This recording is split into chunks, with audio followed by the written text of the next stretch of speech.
delighted to announce, to bring up Alex Newman. He has been on our radar for a long time, and he spoke at our Puppet Masters conference about transhumanism, where all of this is going, because that kind of is one of the end games. He was supposed to speak at our World War III event, but a hurricane kept you in Florida, which was, oh my gosh, sometimes things work against us. But for this topic, I thought absolutely perfect, perfect person to have kick off this event. Please join me in welcoming Alex Newman.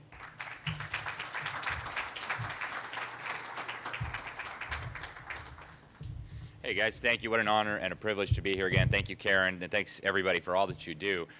And you know, I sometimes like to go talk to the protesters. I spoke a couple of days ago in Florida and said, why don't you guys come inside? Do you realize the government says less than 1/3 of your children can read, write, or do math? Don't you care?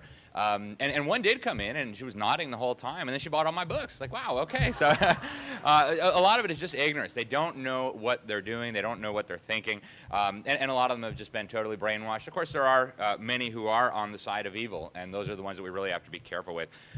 Before we start today, I want to talk to you guys a little bit about my grandpa. Funny story, a lifelong Republican, every election voted straight Republican. And then 2020 comes around, and we find out he voted for Joe Biden. I know, that's what we said. Like, what in the world is going on here? So, emergency family meeting, and we didn't have to discuss this long before we all realized this never would have happened if Grandpa was still alive. So, he voted 27 times, California, Illinois, New York. No, but in all seriousness, they are stealing elections. They're doing it blatantly. But the reality is they're not going to have to steal elections if we don't address the topic that I'm going to talk to you about today.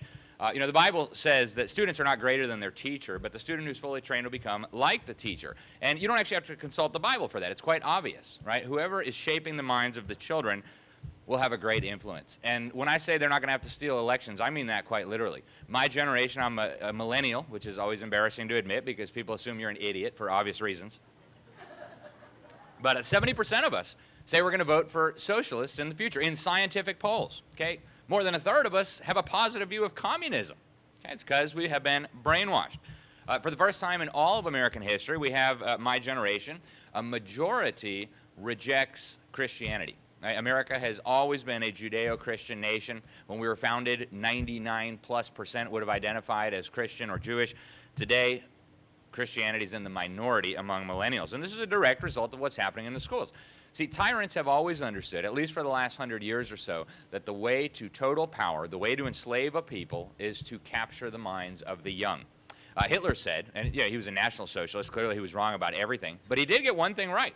He alone who owns the youth gains the future. He was exactly right, and that's why he was so obsessed with corralling all the children into these government schools. He was the first leader in all of human history to criminalize home education. Then he made the kids participate in the Hitler Youth nonsense. Why? Because he understood the key to his 1,000-year Reich was brainwashing the children. We would be very naive if we didn't understand that the evildoers of today understand that exact same thing. And I mentioned this at a Moms for Liberty event, and the fake media said, oh my goodness, Alex Newman is quoting Hitler. Yeah, to show what an evil guy he was and to give a warning. But they didn't mention that in the article. That's the level of dishonesty we're dealing with, ladies and gentlemen. So this is the policy of the United States government. In the last year of the Obama administration, we had the Department of Education and the Department of Health and Human Services putting out this policy document where they said parents can be equal partners with the government in the raising of their own children. And as you read this document, you'll find out very quickly you're not an equal partner at all. You're the junior partner. You'll do what you're told. And if you don't, we have an escalating set of interventions, including mandatory parenting classes, up to and including destroying your family if you will not participate.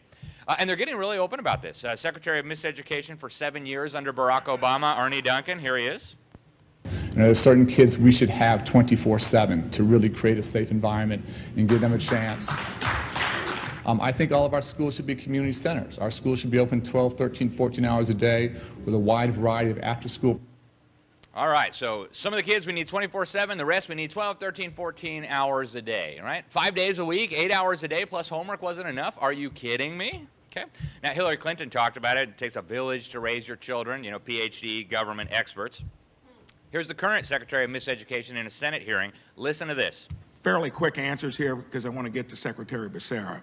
Do you think parents should be in charge of their child's education as the primary Amen. stakeholder? I believe Parents are important stakeholders, but I also believe Primary. educators have a Yeah, sorry, but just to be clear, I'm not a stakeholder in the education of my children, primary or otherwise. My wife and I are in charge of the education of our children. That is absolutely not negotiable. These people are out of their minds. Now, here's Joe Biden. Look, these aren't, we always talk about these children. They're not someone else's children. They're our children. No, Joe Biden, they're not. Stop sniffing the kids. They are not your children, okay?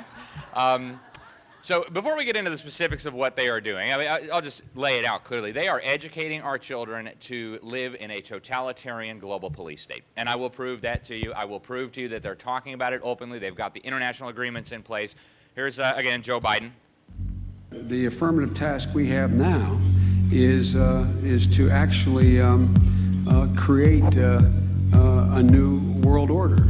All right, a new world order. And, of course, he's not the first, right? After 1989, President Bush said, and it's a phrase that I often use myself, that we needed a new world order. And I am an equal before us opportunity the opportunity to forge Here's a for Republican. ourselves and for future generations a new world order, a world where the rule of law, not the law of the jungle, governs the conduct of nations. When we are successful, and we will be, we have a real chance at this new world order, an order in which a credible United Nations can use its peacekeeping role to fulfill the promise and vision of the UN's founders. All right, so there's a lot to unpack there. Obviously, oxymoron, credible United Nations, right? What a joke. But he said something really important here. We're going to use the UN's peacekeeping role. He's talking about their troops, famous around the world for raping women and children, by the way, about 60,000 in the last decade, according to estimates based on their own data, to bring about this new world order, a world where we're going to have the vision of the UN's founders implemented. Well, if you know the UN's founders, you had Joseph Stalin and his foreign minister, Mr. Molotov, on one side of the table, some of the worst mass murdering savages to ever walk on this planet. And then we sent Alger Hiss to represent us. They loved him. They made him the first, they made him the chairman of the conference that wrote the UN Charter, then the first Secretary General of the United Abominations. Then we threw him in prison because we found out he was a spy for Joseph Stalin. So that's the founders of the United Nations right there. But here is their plan. They actually tell you what it is. So if you watch CNN, you probably heard that Agenda 21 is a conspiracy theory by right-wing extremists. In fact, it's an international agreement signed onto by every national government in the world, led by the UN. And here's New World Order Bush again. We've signed a climate convention on the importance of economic instruments and free markets. We're included in this mammoth Agenda 21 document. All right, and total bipartisan support. Here's the former leader of the Communist Party in Congress. The Earth Summit Environmental Leadership Act, as this is known, presents us with an opportunity to follow up on the important work of the Earth Summit to develop its blueprint, Agenda 21, for global environmental action. HCON Res 353 outlines a comprehensive national strategy for sustainable development in accordance with the principles of Agenda 21. All right, so they all agree, right? Now, I'll explain to you why we're talking about Agenda 21 in a moment, but for those who aren't familiar, here's the UN summary of this atrocity. It's an array of actions intended to be implemented by every person on Earth. Okay? That's all of you, all your children, all your grandchildren. They say effective execution is going to require a profound reorientation of all human society, unlike anything the world has ever experienced. But we're talking about big changes here, right? And we know the Republicans and Democrats in Washington all agree. So why do we talk about this in War on Children? Well, the reason why is because they tell you the strategy. Y'all are the bitter clingers. If you remember Barack Obama, you're clinging to your guns and your Bibles, right? But they are going after your children. Chapter 36 is the roadmap for how they're going to make this happen. They say education is critical for promoting this ideology from hell called sustainable development that is at the core of this international effort. They say it's indispensable for changing people's attitudes, and we'll look at that more closely in a moment. They say education is critical for giving your children the right values, attitudes, and behaviors. They say it needs to include spiritual development. We'll come back to that. By that, they don't mean studying the Bible or saying the Lord's Prayer. And they say it needs to be integrated into all disciplines. Now, they created a UN agency specifically for this purpose. It's called UNESCO. Here's the first leader of UNESCO, Julian Huxley. He was the head of the Humanist Association, also the head of the Eugenics Society. These are the weirdos who believe some races are better than other races, and if we selectively breed people like cattle, maybe we can have a better human race. And right at the beginning, they were telling you, we want to build world government into the minds of men. and they're very open about this. I pulled this video right off of their YouTube We channel. achieve sustainable development that protects our planet and builds a more inclusive, equal, and peaceful world without education. We can't. Sustainable development begins with education. Put global education first. All right, so UNESCO says this all begins with education, and not just any kind of education. It's got to be global education. So we're going to look at what this global education looks like. But lest you think this doesn't apply here in the United States of America, again, Arnie Duncan. Hi, I'm Arnie Duncan, U.S. Secretary of Education, and we are so honored that the UN Secretary General has designated the United States as a champion country of the UN Global Education First Initiative. Wow, we're not just participating, we're a champion country of the UN's global education schemes. Now, I have a copy of this in my office. It's the Agenda 21 book for children, produced by UNESCO. The whole thing is beyond ridiculous. This page jumped out at me. If you really want to understand sustainable development, just take everything God teaches, flip it upside down, and you get a good sense of where they're going. What was the first command that God gave Adam and Eve? To be fruitful and multiply, right? So what is the UN teaching our children? Well, here you see, this is a full-page image. You got the Hindu deities are very upset about the storks delivering all these babies. And on the next page, it tells you the problem. The earth groans every time it registers another birth. Okay. Yeah, God said be fruitful and multiply, but children are bad for Mother Earth. She's groaning. I mean, think of their carbon footprint, right? This is ridiculous. And on every point, every time, you'll find they are at war with what God teaches in the Bible, the Judeo-Christian principles that underpin our republic, and of course, liberty. Now, they have a lot of international agreements that lay this out in crystal clear language. In 1990, they signed the Jomtien Declaration through a UN summit. They said the learning needs of all human beings are a common and universal responsibility. In other words, a UN responsibility. Forget your local school board, forget your state legislature, forget the Supreme Court. This is a universal responsibility. And they said all children in the whole world need to be subjected to the same standards of learning. That's what they're doing, and we'll come back to that. In 2000, they signed another education agreement. They said education must bring about changes in attitudes, values, and behavior. We'll see what that looks like. In 2015, they approved the 2030 Agenda, the UN Sustainable Development Goals. Goal number 4 says all learners by the year 2030 will be so brainwashed they won't just passively submit to this wicked ideology of tyranny and serfdom, they will promote it. Okay? And also gender equality, which for the UN means radical feminism, destroy the family. Human rights, which for the UN means the opposite of what we understand in America. God gave us rights, right? So that's where they're going. Now they have a World Core curriculum as well. This was developed by the Assistant UN Secretary General, Robert Mueller. He's called the father of global education, a wackadoodle of the highest order.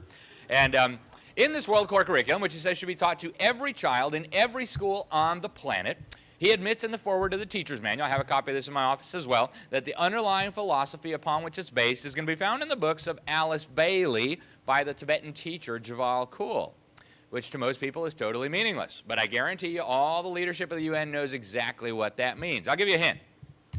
Alice Bailey was the founder of the Lucifer Publishing Company. True story. Everything I'm sharing with you right now can be verified very easily. And this Tibetan teacher is not a Tibetan or a teacher, or even a human being. Alice Bailey claimed to be communicating with these mysterious spiritual entities that were giving her secret revelations about the coming new age. She called them ascended masters. And so if the World Core curriculum that should be taught to every child on earth is based on the rantings of this mad woman and her demons, we ought to know what they said.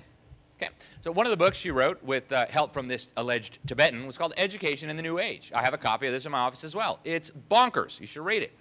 It says, world citizenship should be the goal of the enlightened, with a world federation and a world brain. Right? And this was decades before personal computers and internet and AI and all the rest of it. World brain. Interesting. They said we got to fuse Marxism with neo-scholasticism, and we're going to get to this using the chosen cooperative methods of John Dewey, the founding father of the American public school system. Wow. Very interesting. Now, again, they're very open about what they're doing. Here is the Secretary General of the UN at the time, 2015, at a UN Education Summit. Education must do more than produce individuals who can read, write, and count. It must nurture global citizens who can rise to the challenges of the 21st century.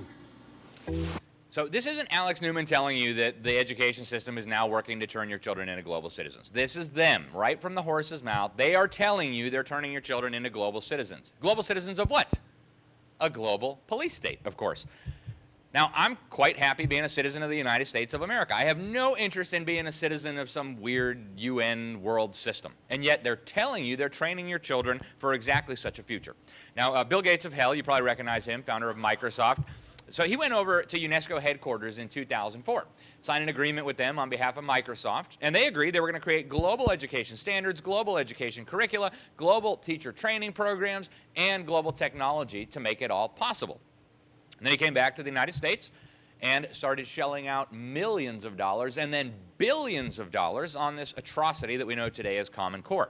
You've probably heard of it. It's taught in all 50 states, regardless of what you may have heard from the states that rebranded it as, Indiana state standards. It's the same thing, 90% Common Core. They just rebranded it and added a few things. Now, again, I'm not the one who's telling you this. They are proud of it. So this is a commercial that Bill Gates and his buddies with the taxpayer money bought to tell you how great Common Core was going to be. This is a TV ad. They paid good money to broadcast into your living room. Here's what they say. Is a girl in your neighborhood being taught as much as her friend over in the next one? Is a graduating senior in, say, St. Louis as prepared to get a job as the graduate in Shanghai? Well, it turns out the answer to both of these questions is no. Because for years, states have been setting different standards for what students should know and be able to do at each grade level. What we really need are clear goals. That's where the Common Core state standards come in. The standards are consistent from school to school, and they match up against international standards too. Now we know how we're doing compared to just about everyone. Did you catch that? They match up against international standards too. So now whether you're in Seattle or Chicago or Los Angeles or Shanghai or Paris, all the future slaves will be learning the same dumbed-down indoctrination for global citizenship. Now, over and over again, we saw in their own documents, in their own international agreements, they're talking about changing the attitudes and values of children. Now, not 1 in 100 parents who sends their child to a government school understands that this is actually deliberately what they're doing. In fact, this is the essence of what they believe is the purpose of education. Now, long before the Common Core, this lady here, Dr. Shirley McCoon, was hired by the George H.W. Bush administration to start working on national standards and national accountability systems to make sure all the schools in the country lined up and started teaching the same thing. So George Bush summoned all 50 state governors to this conference, and this is what Dr. Shirley McCoon shared with them about what they were doing. Fix up these schools and taking care of them, rather than the issue of understanding that what we're into is a total restructuring of the society. A total restructuring of the society? Did anybody vote for a total restructuring of our society? No, I'm pretty sure none of us consented to this, right? Now listen to the mechanism that they're using to bring about this total restructuring. The other function of schools, which sounds paradoxical and yet in a sense is really not, is the fact that we have to prepare students not for today's society, but for a society that's 20, 30, 40, 50 years down the road. So they use their crystal ball. And so we have to anticipate what the future is, and then move back and figure out what it is we need to do today. That's called anticipatory socialization, or the social change function of school. The social change function of schools. Again, and the Ascended Masters thing, this lady also wrote a book with help from Ascended Masters. You can get a copy on Amazon. The Light Shall Set You Free. It's about this wonderful new age, this evolution of consciousness, and we're going to bring it about by brainwashing your kids in public schools. Get a copy of the book if you're interested. It's crazy. Now, there are many examples we could look at of this social transformation, the adjustments in attitudes, values that are coming about. But I want to show you a really easy to understand one that probably all of you remember very clearly. Back in the early 1990s, nobody except the fringe, the conspiracy theorists, the extremists, was even suggesting that someday the radical left might try to foist homosexual marriage on the United States of America. Nobody was. In fact, sodomy laws were still in place across much of the country. The Supreme Court didn't strike those down until the early 2000s. And yet, they were preparing for the future. And so they created a documentary called It's Elementary, talking about gay issues at school. And they showed this to children all across the United States of America, first grade, second grade, third grade. And I want to show you a little clip of what they showed little children all across the country. Let me tell you quickly the background. Today, the law says that if you're the same sex, 2 men and 2 women, you can't get married. It is against the law. And I thought that it might be kind of fun for us to sort of be pretend judges for a few minutes. What I'm going to give each of you is a sheet that just tells you that some people think that it's wrong for gays to get married, that it's not natural, and that it goes against what a family is. Other people think that the state should not decide these things, that it should just be up to two adults to decide what they want to do. What do you think the answer to these questions are? Should gays be allowed to marry? Should they not? I don't see why they shouldn't. I don't see why they should. And then the obligatory peer pressure. Now, what happened? One generation later, what happened? The pretend judges on our Supreme Court struck down marriage laws in all 50 states. Even here in the land of fruits and nuts, they couldn't get this passed on the ballot, right? They asked California, what do you think? Nope, we're good. God's definition of marriage is adequate. Thank you very much. So what did they do? They prepared the children. We got to figure out what's 30, 40 years in advance, and we got to prepare the children for that. What if they had told the kids the truth? What if they had told the kids that marriage between a man and a woman is the only kind of union that can actually produce a child? What if they had told them what the Bible says, that marriage is a representation of the relationship between Christ and the church? Well, maybe they wouldn't have come to that conclusion. But they didn't, right? They prepared them for what they wanted. And now we're here. Right? You probably recognize this, the Drag Queen Story Hour. You can go to their website. They're very proud that they're in public schools all across the country. And I know you guys in California know this pretty well. But all across the country, you have very naive people in conservative states who think, well, that doesn't happen here. That's California, right? I'm glad I'm not in California. Well, ladies and gentlemen, this is ubiquitous across the whole country. We now have a national and increasingly a globalized education system. And this is a really good example. I spoke in Utah. I was at the state capitol, and several members of the state school board were there. And when I got done talking, they brought me some documents that they had gotten from the, the Controlled Substance Database, where they track what doctors are prescribing. They found in a 5-year period, from 2015 to 2020, a 10,000% increase in the number of minor girls who were going through so-called gender transitions. They were being injected with testosterone. They were being prepared for mastectomies, hysterectomies. A 10,000% increase in one of the most conservative states in the country with supermajority Republican control of both houses of the legislature. Every county in the state but one completely in Republican hands. And still, 10,000% increase in 5 years in the number of little girls going through gender transitions. It's because they're all being brainwashed with the same garbage. Now you see polls, less than half of teens today identify as straight, right? Now, when I was a kid, I grew up in 8 different countries on 4 different continents. I went to school with every kind of kid you could ever imagine from every faith, every ethnic background. Never met a child who didn't know whether he was a boy or a girl. Not one single one. And I bet that's true for most of you. You never met a child growing up who didn't know whether he was a boy or a girl. Well, today, according to the latest UCLA research, 2017, more than 27% of California teenagers don't know whether they're boys or girls.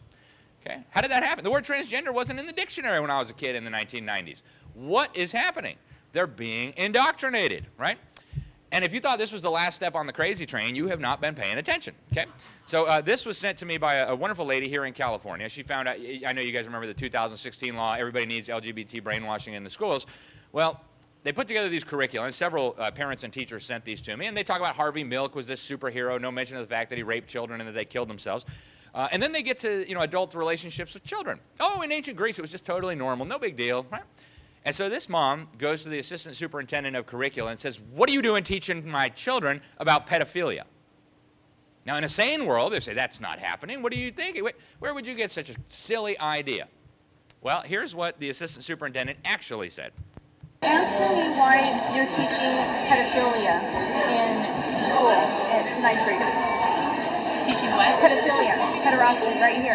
Pederasty, as I discussed with you before, twice in my office when you come to view the materials, I've explained to you that this is done because we are talking about historical perspectives of how gender relations and different types of sexual orientations have existed in history. So this is something... A man and a boy is a sexual orientation. Something that's occurred in history, and so this is really important for us to include. Come on, quit being such a prude. It's just a different sexual orientation that existed in history, so it's very important that we teach this to children. Right now, we all recognize it would be insane to put a pedophile in charge of a kindergarten, right? I mean, I assume we all recognize that, unless we have any infiltrators from outside in here. We all recognize that's crazy. Well, California led the way in banning discrimination based on sexual orientation. What's going to happen when all these young children who've been brainwashed to believe that adults having relationships with children is a different sexual orientation? What's going to happen when they're the adults and they're making the decisions. But you can't discriminate against that minor attracted person just because of his sexual orientation. Do you see where this is going? Do you see how they groom them and prepare them? So UNESCO now has global sex education standards that are so unbelievably vile, I cannot even tell you what they say. They want to teach 5-year-old children things that I wouldn't say in the presence of anyone. Okay, that's how bad it is. Now, some of the countries around the world have not yet fully implemented these, but they're being implemented around the world. And one of the ways they get children to abandon the values of their parents and their churches and their synagogues is a very simple yet very effective strategy that they started using in this country in 1966. It's called values clarification. The UN says this needs to be perpetrated on all children in the world. And I remember when they did this to me. I was a student at an international school in Brazil at the time. And they said to my class, "You guys, you're on a ship, and the ship is sailing, and then whoops, you start sinking. So 11 of you jump off into a life raft, and whoops, there's the sign that says the carrying capacity is 10. So you've got a doctor, and a lawyer, and a teacher, and a nurse, and a transgender, biracial, free spirit, genderqueer. Who are you going to kill? Who are you going to murder for the greater good? After all, the carrying capacity is 10, and you got 11. And I think we all know the correct answer. Well, you kick the lawyer out, of course. Totally kidding. Totally kidding. Bad joke. But really, what do you need the lawyer for? No.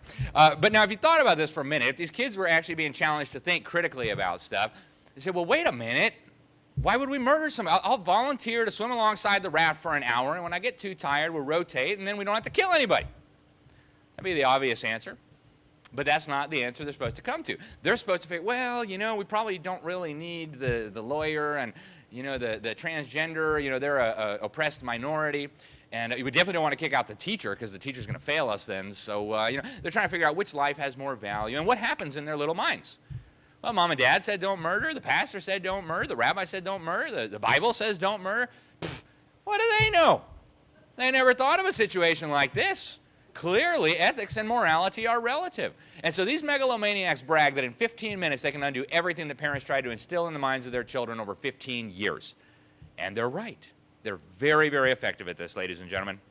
Now they call it social emotional learning, which just a little fun fact, incidentally, I did the first critical report on social emotional learning. It appeared in the Epic Times several years ago, and nobody had really dug into this. I couldn't believe it because it was in pretty much every government school in the whole country and increasingly in private schools.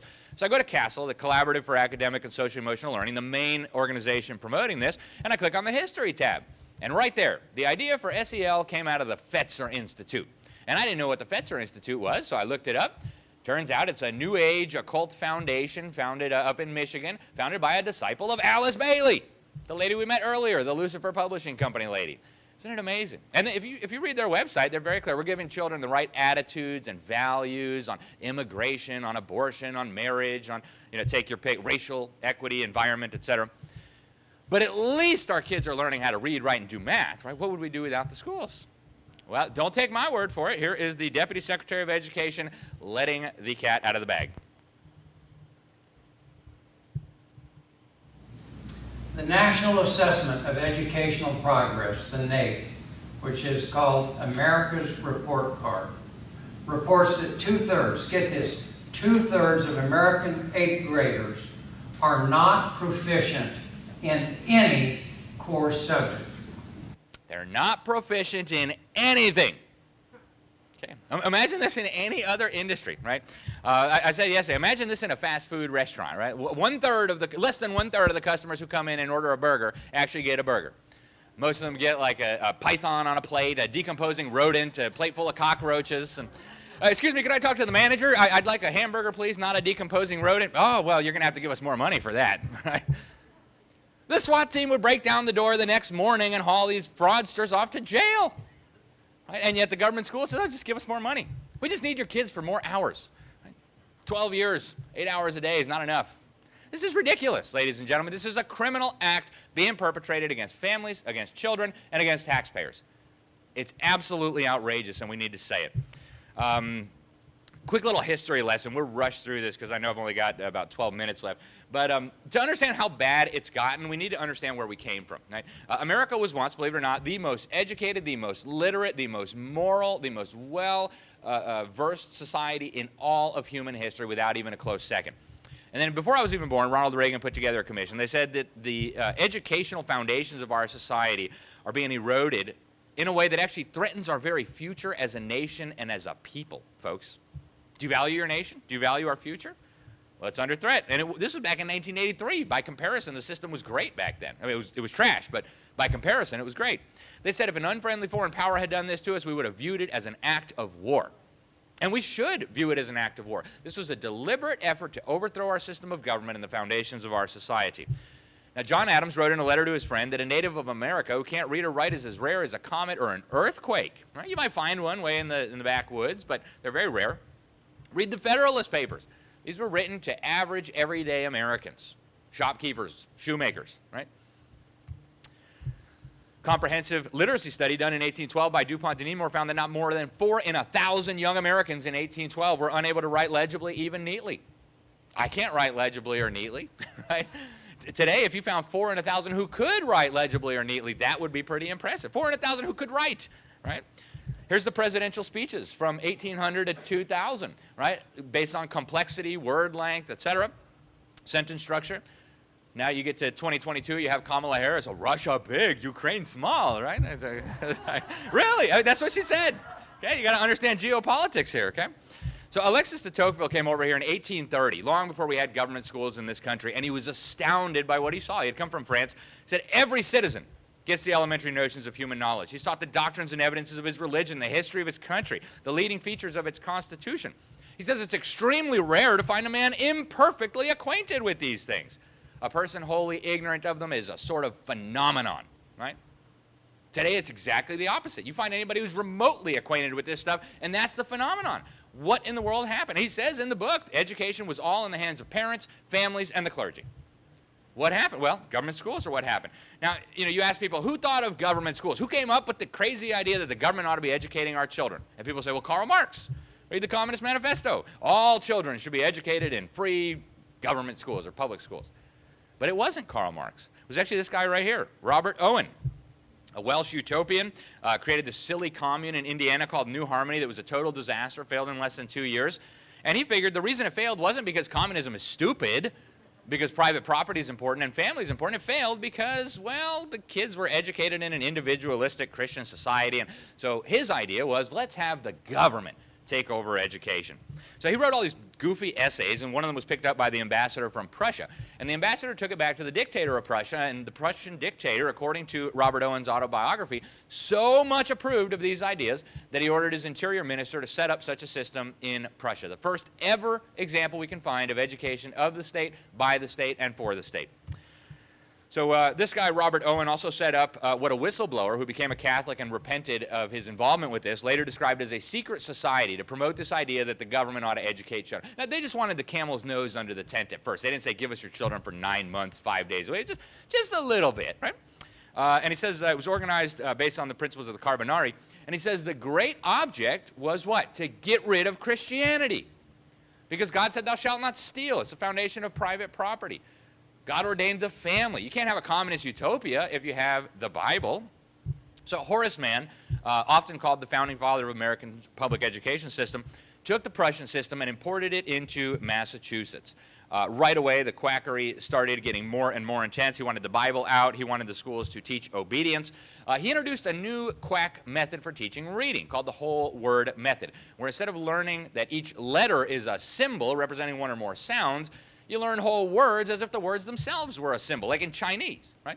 And that may work in Chinese. It works for deaf children better than the alternative. But all the schoolmasters in Boston said, look, this is ridiculous. We're not going to do it. And that was the end of that until John Dewey came along 50 years later and resurrected it. So John Dewey, again, also very frequently known as the founding father of America's government school system, he went to the Soviet Union to study their system, and he loved it. You can read his crazy essays about it in the New Republic. You almost can't believe that he's talking about a society that massacred 50 million innocent people. He especially liked their public schools. He said they were instilling a collectivistic mentality in the minds of children.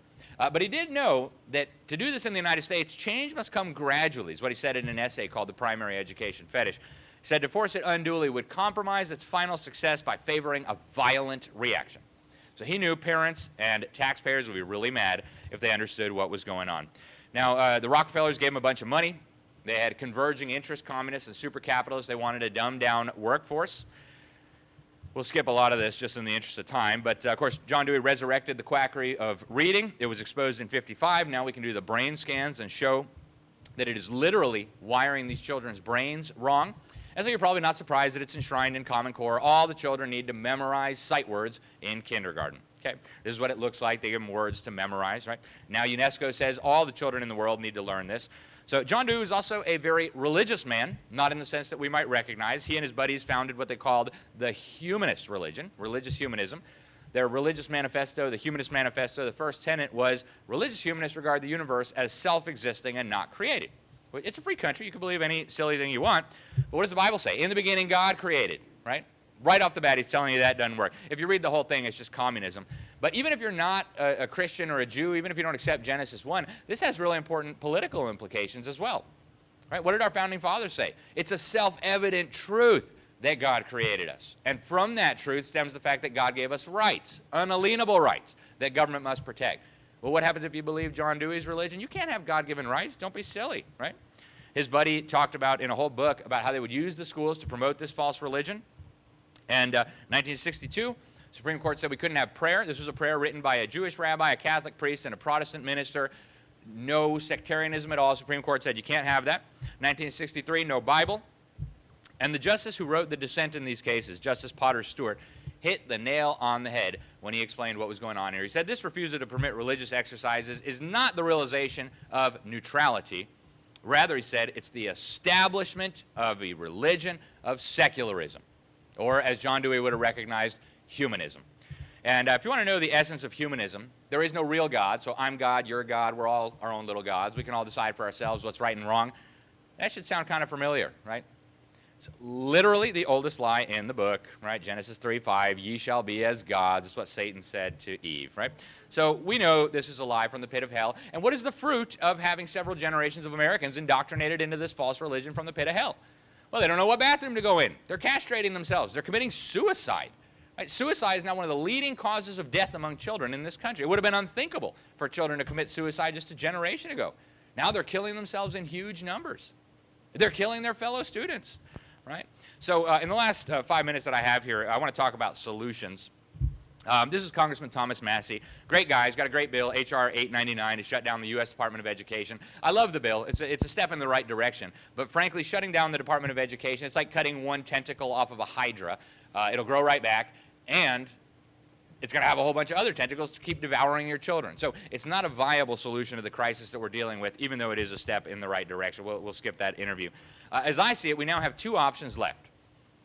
We either prepare for this global citizenship future of planetary serfdom that these megalomaniacs tell us they are preparing for us, or we get our children out of the system as rapidly as we can now. I mean, yesterday would have been better. So as I see it, folks, the school building is on fire. Okay, your children are trapped inside. You hear them screaming. Don't tell me you don't hear them screaming. I know you hear them screaming. We all do. We all do. Okay, we all know it. They're screaming. We feel the heat from the flames. What do? Now you smell the flesh burning. You know it's about to be all over. What do? And if you said run for school board, you obviously don't have children. Okay? You run in the building and you grab your children, for crying out loud, and you run out that door as quickly as your legs will carry you. I mean, immediately. You don't think, well, what am I going to do with my kids now that I have them out of the system? Like, I'm going to have to work 2 jobs. I mean, no, you get in there and you get your children out, right? And I'm all for running for school board. I'm so thankful that people are running for school board, but we have to get our priorities right. First, you get your children out, then you run for school board. Then you sound the alarm and you wake the town and you let people know that there's a crisis on our hands. Folks, we're going to lose every battle. I'm telling you, we're going to lose every battle if we don't get this right. The border's going to get wide open. The taxes are going to keep going up. Communist Chinese are going to keep doing what they do. We're going to lose every battle. You're going to lose your freedom of speech. You're going to lose your religious liberty. You're going to lose your firearms, all of it, if we don't address this, because they've got 80 to 90% of our children right now. We have to get them out. And honestly, a burning building is not an adequate analogy, because a burning building will hurt them physically, it's true, and they're being hurt physically. Don't tell me that castrating and hysterectomies and mastectomies are not hurting children. Don't tell me that suicide and the brain damage they're doing is not hurting children. It is, massively. A lot of them are killing themselves, as I mentioned. Suicide is now one of the top causes of death. In some states, it is the leading cause of death among children. So yeah, it might hurt your children physically or even kill them, but this is much worse. They're being destroyed physically, mentally, emotionally, and spiritually. This is much worse than any fire. It's much worse than anything a fire could do. So we need pastors and we need rabbis to sound the alarm. Thankfully, the tide is changing. Rush Limbaugh, 3 times before he died, said, parents, you got to get your kids out. Franklin Graham, the biggest evangelical leader in America, said, I would pull my children out and put them in a Christian school. Even Donald Trump said, we need to protect our children from the failing government schools. They're right. And so I want to leave you with just a couple of thoughts on what we do, right? I don't want to replicate government school in a private school, in a Jewish school, in a Christian school, in a home school. The whole system is broken. It's based on flawed ideas. So we need to go back to what worked. What was it that created the United States of America? Real education. So Proverbs 22:6 tells us that Caesar ought to be training up these children in the way that they should go, so when they're old, they'll not know which gender they are, and etc. No, this is for us, folks. It's not Caesar's job, right? Now, God doesn't outline the whole curriculum for us. He doesn't tell us how many credit hours of English or science or math might be appropriate, but we know some of the basics, the foundational principles, right? Proverbs 9:10 tells us that the fear of the Lord is the beginning of wisdom. Proverbs 1:7 tells us that the fear of the Lord is the beginning of knowledge. How much fear of the Lord is being instilled in our children in the government schools? And we all know the answer to that. It is zero, none. So if you believe these words in the Bible, in the Old Testament, in the Torah, what does that mean? That means your children are not getting any knowledge or any wisdom. Okay, what happens with no knowledge and wisdom? Well, Hosea 4:6 tells us, my people are destroyed for lack of knowledge. Folks, that's us, coming soon to a theater near you, right? In Mark 12, we read that you should render to Caesar the things that are Caesar's, but to God the things that are God's. If your children belong to Caesar, by all means, send them right back to that burning building, see what happens. You'll be sorry. If your children belong to God, you better take this real seriously. Okay. So I looked everywhere for the purpose of education. Google told me that the purpose of education was to turn your children into successful members of society. They also say men can get pregnant, so yeah, don't rely on Google. What does it look like to be a successful member of society in Nazi Germany? Does that mean you're a good concentration camp guard? Does it mean you're good at rounding up Jews and putting them on trains? What does it mean to be a successful member of society in the Soviet Union? Does it mean you're good at shooting people as they try to escape the gulag? Is that why we educate our kids, so that they'll be successful, so they can have a BMW and retire in Florida? No, right? So I came up with this, and you can throw it out. This is just what I think ought to be the purpose of education. It's to teach people to know, serve, fear, and obey God, as well as how to think while forming a godly character and developing skills to serve and work with others. So that's my view on the purpose of education, and unfortunately, that is not what the government schools are doing in this country. We just published a new book, came out less than 2 months ago. It's called Indoctrinating Our Children to Death, Government Schools' War on Faith, Family, and Freedom, and How to Stop It. Go into much more depth on all these topics. Unfortunately, I think I have 1 copy left, maybe 2, so if somebody wants it, just ask me. We've had some really great endorsements. I'm really honored that so many people have come alongside of us. Pete Hegseth of Fox and Friends, General Flynn, Dr. James Lindsay, who I first met at an AFA event. Lots of other great, Tina Deskovich, co-founder of Moms for Liberty. We're doing that book for their Moms for Liberty book club April 29th. We also have a ministry. I serve as executive director. It sounds fancy, but I'm a volunteer. I don't earn any money.